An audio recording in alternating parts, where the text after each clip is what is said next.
All right, shake it out, loosen up a little bit. This is the Gun Talk After Show. Sometimes it's funny, sometimes it's serious, but it's always worth it to hang around for the after show.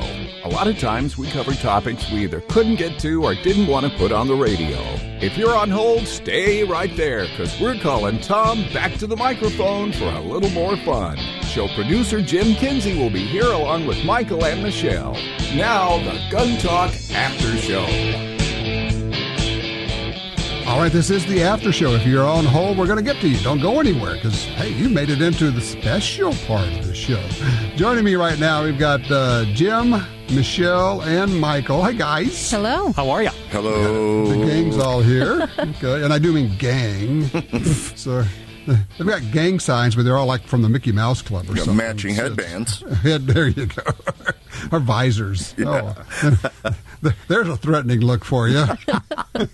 Their little fanny packs. There you go. Jeb, you, just as we were going on, you said you had this like brilliant flash, or maybe you just had a flash. I'm not sure which it was there. Yeah, well, a lot of things flash nowadays at my age. We were talking about these demos of the open carry guys and what they've been up to. And I think we all kind of feel like, I understand what they're trying to do. They want to get open carry in Texas where they can't open carry their handguns, but they can carry rifles. And they're thinking this is going to make...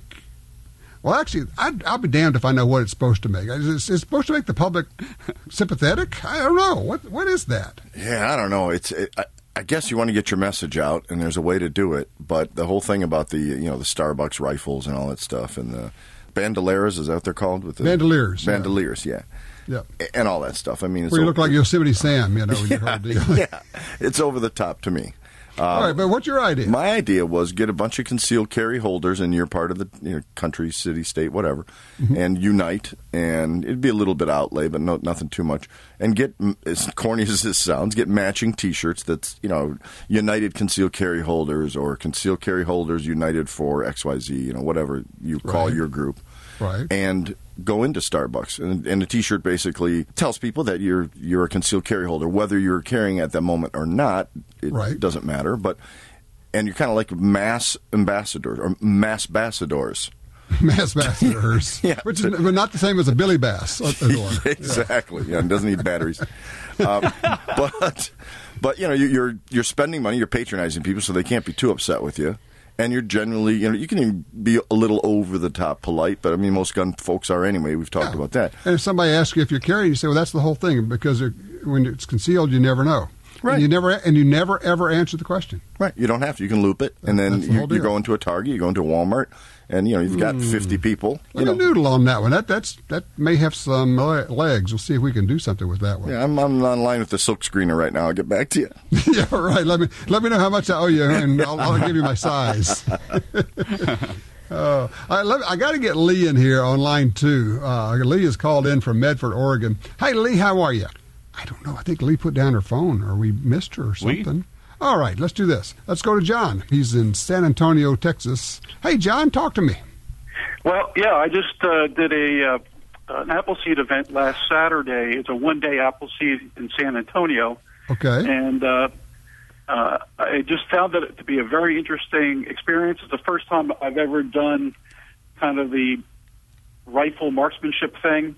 Mm-hmm. I did find that I had a difficult time getting my eye behind the sights in the prone position. I'm a pretty stocky guy, and I think my neck doesn't have the motion, so we're going to have to figure out a way to get lined up with the sights. I think an elevated stock may be, an elevated cheek piece may be the answer to that. Now, but for those who don't know, describe what the Appleseed Project is. What did you guys do? Well, basically, it's marksmanship. It's using .22 caliber rifle. At a 25-meter target, you work at different size targets which simulate different distances. Mm-hmm. And it's basic rifle marksmanship, starting off with a kind of a basic test, and then they teach you, standing, seated, and prone shooting using the sling, no support. And then they mix that with American Revolutionary War history. So when you take the breaks, you get the story of what happened, in Lexington and Concord. So it's a different spice. And I want to thank Rachel Malone, who was our shoot boss from Austin, and she did a really nice job. I am going to have to go do an Appleseed project. That sounds like a lot of fun.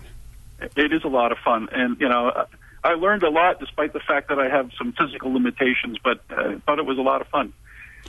Well, I wonder if they would take me if I have mental limitations, because that's been my problem all along.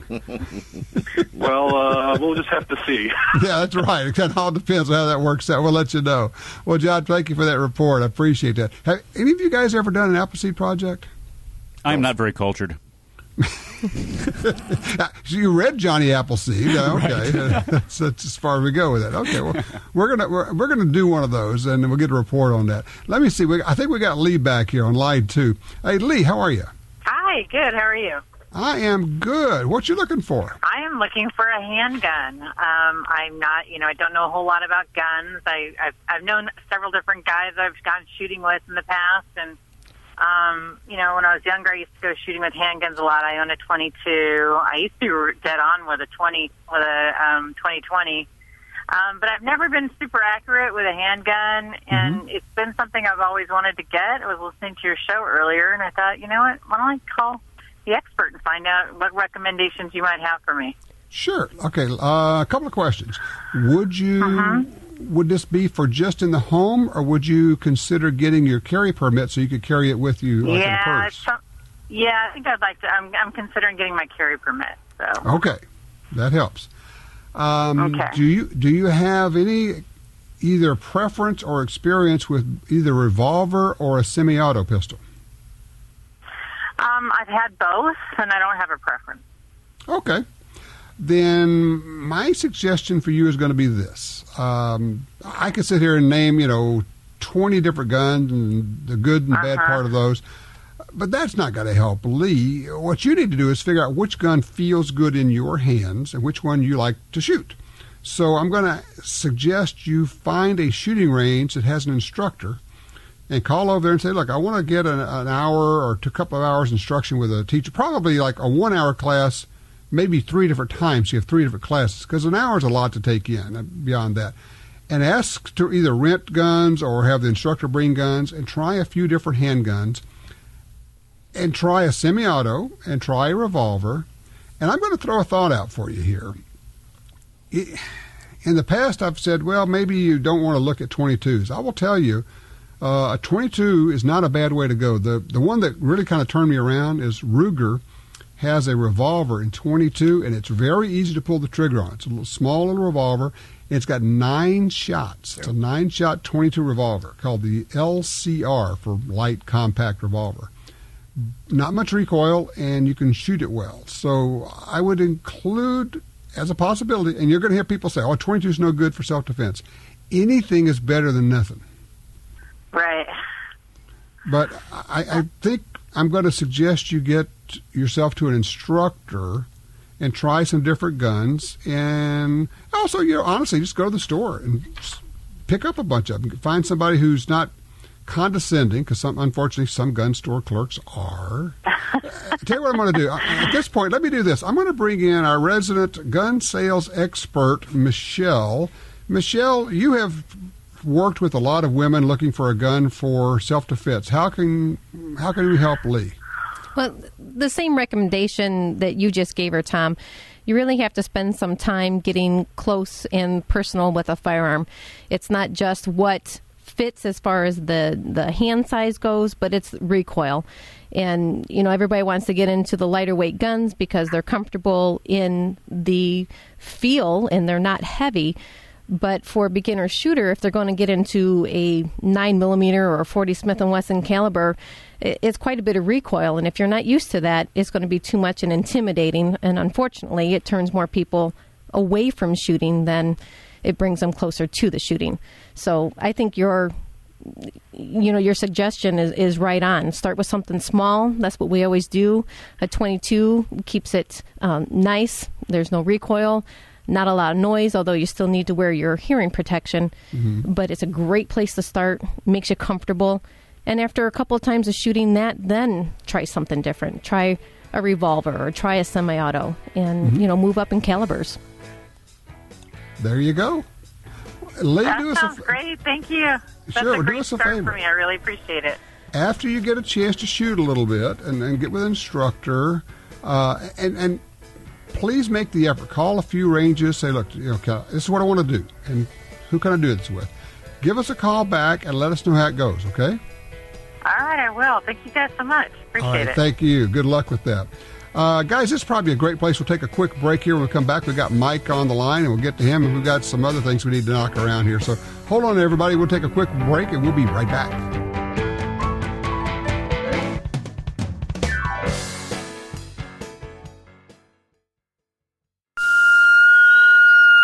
A trophy is in range. Make sure you have the right bullet. Federal Premium Ammunition uses superior components and innovative technology in its Vital Shock line of big game cartridges. The new trophy-bonded tip bullet is built for deeper penetration, higher weight retention, and it's deadly accurate. Federal Premium Ammunition. Every shot counts.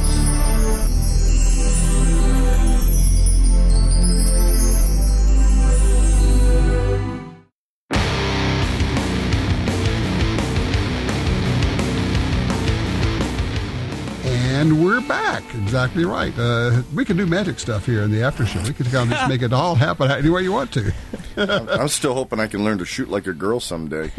Oh, did I sent you that thing about to shoot like a girl? If you can. If you can. That was great. Julie Golub on her website had this great thing about shooting like a girl, and they had this whole, I don't know if you've seen it, Michelle, they've got a hashtag like a girl, but there's a really great video on YouTube about that, and it's like do things like a girl, and what a put down that has become. Right, that's a stigmatism for most people. Yeah. Yes, and it's really a wonderful piece of video because they're having women audition like for an actor's part, and they said, well, run like a girl, and they would run a little goofy and all that, and they did this for adult women, and then they brought in young girls. They said, run like a girl, and she would run like the wind, kick like a girl. And if you're an adult, you do like silly little things. If it's a young girl, she would kick like she's going to knock you into the next room. The point being that, thank goodness, young girls don't think like a girl is a put down. It does still apply though to Obama's first pitch at baseball. Well, there is games. that. That's true. Yeah. But and then of course the whole shoot like a girl if you can was with Kim Rohde and Julie Golub and all these people who could beat like 99.9% of the men in the world. Absolutely. So it's I told you what Kim did to me when we were shooting. She said, "How about $1 a target?" I go, I can't do that. You kidding me? She says, "Well, Tom, I'm only a girl." with her 5 Olympic medals. Yes. You can let a girl beat you. Yeah. So did you just write her? You just write her a check instead of putting money down? Yeah, exactly right. We just cut out the middleman. Here's your money. Here you go. Okay, not shooting, but he was a hunter and a shooter. Great side story. It just reminded me. Sam Snead, the great golfer, right, won 83 professional tournaments. He loved to hunt, and so we knew him, as our family knew him through hunting and shooting and fishing. But he was a hustler from the word go, from being a kid, and occasionally he said somebody would actually beat him, and said he would always pay off his golf debts with a check. He says because people would frame it, they would never cash it. That's awesome. Brilliant. I beat Sam Snead. See, it's right there on the wall. That's beautiful. That's awesome. Let's pick up Mike. He's been waiting. Hey, Mike, thanks for putting up for all of this. We're just having fun over here, man. It sounds like it, Tom. So fill me in on the Nagant. Well, when the subject of Nagants come up, I always like to add the following, which is that take you back in history, a little history lesson here, which is that Finland, at the Russian Revolution, was part of Russia. At the same time the Russians had their revolution in 1917, the Finns had their revolution and separated from Russia and gained independence. They found themselves with armories filled with what else but Russian arms, Mosin Nagants. Right. And these dated to the turn of the prior century, right, 1900. So there were many of them which were from the late 1890s. Moving forward, they had a civil war, and once again, Russia in the late 1930s, prior to World War II. It's kind of the precursor to World War II, engaged in what's called the Winter War. And the Winter War was the Russians, the Soviets at this time, trying to take back Finland. And the Finns objected. Go figure. Yeah, and if you kind of Google it up, you'll find that the Winter War was one of these horrific wars, and the Finns fought like wolverines, I'll say. They really had tremendous casualties on the Soviet side as a result. Estimates go up to 500,000. I've seen things as high as 1 million killed. And this is from a country, Finland, that only had 4 million people in it. Right. Long story short, what they did during the late 1930s, just before the Winter War was engaged, is they went into the armories and they started to rework all of these old Moisinagants. And the Finns have a history of, with Sako and Tika, have a history of rifle building. Yes.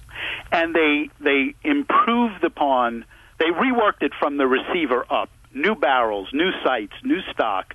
And in the Nagant world, the Finnish models of the late 1920s, 1930s really are the pinnacle of the Moisinagants. In terms of accuracy, they have phenomenal accuracy, near MOA kind of accuracy. And a little factoid is that the highest number of recorded kills by a sniper was from a Finnish sniper.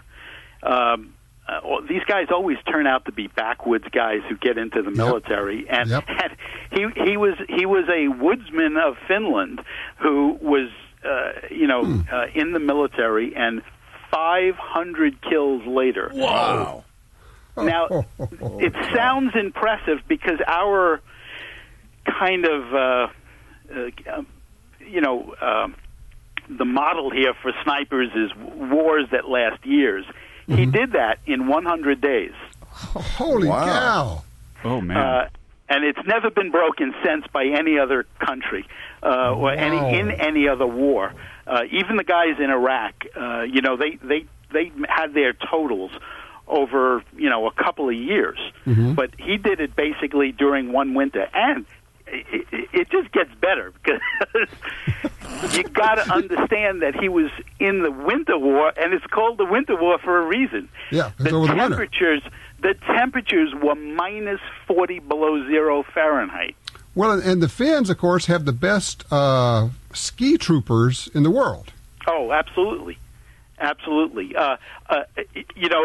you're interested in kind of the militaria of it and all, there's a separate thread that goes out from this, which is a gentleman by the name of Larry Thorne, Thorne. Right. Now, that's his American name. And he was a major in the Special Forces of the United States. But he started out by winning the Mannerheim Medal, which is like the Medal of Honor, in Finland during the Winter War. A life that you cannot describe in terms of its complexity and unbelievable valor. You have. I'm going to have to. We're going to have to end this at some point. But you have turned me on to this story. I just looked up. Is it Simo Haya? Is the sniper, the Finnish sniper? That's right. SIMOHAYHA. Yep, and it's got the story of the Winter War. I'm looking him up, Becoming the White Death. I'm going to do a whole study and find out. There's got to be a book about this guy because I love these kind of stories. And I would love to continue this, but now I know if I'm looking for a Moisinagant, which I've just learned how to say it correctly, I look for a Finnish one if I want the best one. A Model 39. That is the absolute sine qua non. There you go. Mike, thank you so much. I appreciate that. Sweet. A history lesson and a gun lesson. Yeah. That's right. They are a fun gun to shoot, though. They'll beat you up, but they're neat. That's what you were saying, Michael, that a lot of recoil. Yeah, well, a lot more than I was expecting. And it is a big round, that 7.62 by 5.4R. It's huge. But like you were saying, too, it's probably got a lot to do with the stock design, but it does beat you up. When you shoot it, you go, whoa, yeah! Well, of course, they didn't care if it was comfortable. They were giving it to the troops, and just, for the Russians especially, they figure, oh, so what? He's probably going to get killed in 3 weeks. Well, how do we care? Your shoulder's frozen anyway. Right. Yeah, you can't feel it. You're numb. Nice. Okay, one more story for you guys. Yep, ready. Talk. I don't know why. It's the Finnish ski troopers. This is told to me as a true story. New England, some 30, 40 years ago now. There's a guy lived there. He used to be a Finnish ski trooper, and he had his little country getaway. He had 100 acres or so in his cabin, and people this winter would come in with their snowmobiles and go run around his property and cut his fences. And he had talked to him about it, and they just kept doing it. And he finally, and this is told is absolutely true, he finally just got tired of it. And one night he went out, and the fences were cut, and he found the snowmobile tracks. He put on his old skis and his white uniform and his rifle, and he went out and found these guys where they were all camped out doing a big kumbaya drink fest around the snowmobiles with campfire. He just sat up on the hill and he put a bullet through every one of the snowmobiles. Oh. And then they come running to his house. He comes back, and then, of course, now they're without the snowmobiles. They come to his house beating on the door. Some crazy guy's out there shooting. He says, where? He said, well, right over there on the other side of the hill. He says, on my land? So they stopped. Never mind. Awesome. You know what he could have said? Well, that's why I was trying to keep you guys off there. That guy's nuts. Yeah, really. So I put the fence up. I'm not saying that that's a good thing, but I'm saying it's a good story. Oh, man. So what have you guys been doing? We haven't talked since last week. Yeah, I missed you last week, too. Yeah, that's right. You got a new gig. You're doing radio locally in the Toledo area? Yeah, 107.7 The Wolf in the mornings. Outstanding. Doing news. Yeah, my truck decided to be annoying, so I didn't want to overheat it. So you decided that you like getting up at 3:30 to do morning drive? Absolutely love the job. Not a big fan of waking up. If you're still in your 20s, you wouldn't have to worry about going to sleep in the first place. That's right. That's true. Yeah, just carry on. Exactly right. Do you guys have a good 4th? Fantastic. Tremendous. Beautiful weather. Good times. I heard, let me ask you, because I'm in Louisiana, you guys are up in Ohio. I heard that with Hurricane Andrew, whoever it is, Arthur, that you guys actually got some nice cool weather for the 4th. It was a great sleeping weather. Mid-70s, beautiful. That's a high in the mid-70s? That's better than our low is right now. Yeah, no kidding. It's muggy. Well, it's a dry heat. No, it's not. No, it isn't. It's never been a dry heat in Ohio. Yeah. Never. You know what's funny, Tom, is I went and spent $50 on bottle rockets because I absolutely love bottle rockets, right? Mm-hmm. Yeah. Turns out they were all sparklers. I was so mad. That is just wimpy, you know. So macho. I know it. So I got all these sparklers. I wouldn't have even shared that story. I know. And of course, the bad part is then you have to skip while you're doing the sparkler thing. Yeah. Well, I walked some down to the neighborhood kids and everything, but oh man, I felt like such a patoot. Hey kid, I'll give you 12 sparklers for one rocket. Come on, help me out. You light sparklers like a girl, mister. Good for you. If you can. If you can. There you go. Alrighty. All right, guys. Well, you have yourself a good week. We're going to take a week off. We're going to do a recorded show next week because I am going to Idaho to go see some folks. We're going to be doing some shooting and some shooting and some airplanes and some more shooting. Nice. Cool. Shooting out of airplanes? No, we're not going to shoot out of the airplanes. We're doing a fly-in, a bunch of my fly-in buddies. And they said, well, could you bring some guns? I said, well, I don't know. Yeah, okay, yeah, twist my arm. Yeah, I can do that. Yeah, I got one around here somewhere. Yeah, we'll rummage around. Maybe we can find one. So we're still looking forward to that the helicopter gun talk hog hunt, Tom. Yes, they're actually doing a lot of that in Texas right now. You can actually purchase a hunt to go shoot hogs I just saw another story. I think we may have mentioned it last week where they're having to poison them because there's so many of them now. Wow. The hogs. Wow. They said that if you don't kill 70% of the hogs every year, you're falling behind. Wow. That's an amazing number, isn't it? It's up to us to have more ammo and shoot more hogs. That is the American way, by golly. Yeah, let's do our part. Do your part. Exactly right. You guys have a good week, and we'll catch you in a couple of weeks here. Thanks so much, Tom. See ya. Take care. You've been listening to the Gun Talk After Show. It comes up after the regular radio broadcast right here. You can download it on your pod, or you can listen to it right on your computer. This is where Tom, Jim, Michelle, and Michael hang around and have a little more fun doing what they do best, talking about guns. Check us out online at guntalk.com, and we'll see you back here next week.